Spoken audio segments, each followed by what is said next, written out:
Well, of course, the war affected everyone, including people who stayed at home and who had loved ones perhaps at the fronts. But specifically as regards the women, the Warden woodcutters, which were a band of women, as I understand it, who obviously worked in the wooded area of the town in order to produce timber for the war efforts. And then every bit as practical, if you like, the Courton Hospital, which specialised in looking after the wounded and specifically amputees who came back from the front. I think it's very important within Presteigne. There are an awful lot of names on this war memorial. Those names are still around in Presteigne today. So my own family for one, but there's a lot of surnames up there that still those people their families are around in the town. And so of course it lives on. It lives on in a lot of people's memories. And yes, every generation that passes, of course, it gets that little bit further, more distant. But nonetheless, I think it's still vital that we do remember. And it was an enormous sacrifice an enormous number of people made.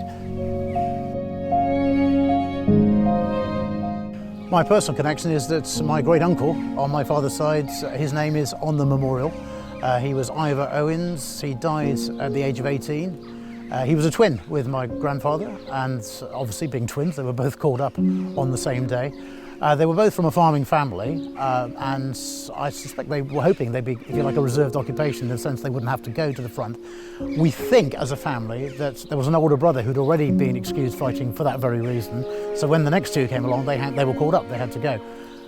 They were called up to basic training camp at Oswestry in Shropshire. And so while they were there, I'm pretty sure it was the Spanish flu that swept through the country that day. I think there's a stat that says the Spanish flu in that year, which I think was 1916, killed more people actually than the First World War did. It was a terrible thing that swept through.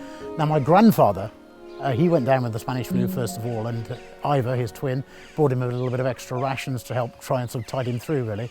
But before my grandfather had fully recovered, Ivor himself got the Spanish flu, and of course there was no one to bring him extra rations or to look after him, and sadly he died in the camp at Oswestry and never even made the front.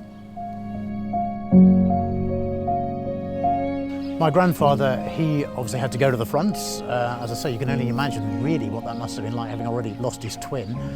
He spent around 6 weeks, we think, on the front line, and one morning they were sent over the top, and he was shot through the elbow by a German sniper as they were advancing.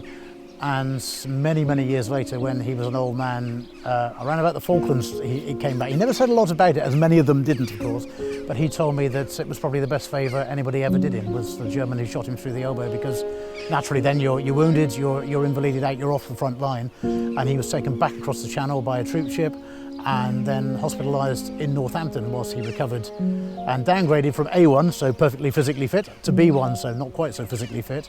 And one morning, apparently, a ward orderly came around the ward and said, would any B1s volunteer for farm work in the north of the country or Scotland? And as he put it, my good hand was up in the air so fast. And he spent the rest of the war then doing farm work initially in, I think, the Scottish borders, Cumbria, the Scottish borders somewhere. And then after a while, his father obviously filled in the relevant paperwork and he was allowed to come back home to Radnorshire. And he tells the story of coming by train to Titley Junction, which of course still existed in those days, and then walking from Titley to Presteigne, which is no small distance in itself. And from then he walked down the backyard of the farm, and his father came out to the door and just said, "Oh, you're home then? We've got the hay out, so chuck your kit bag in there and come and give us a hand to get the hay in." So there was no sort of a welcome home party as such. My grandfather never mentioned his twin to me. I know his twin was buried at Llandegley churchyard. I'm told my grandfather was allowed half a day out of camp to go to the funeral, but then was back in that evening. So it was a fairly sort of, well, I suppose the way it was at the time in the First World War, there wasn't a lot of time for tea and sympathy, as they say. Everyone had to get on with it.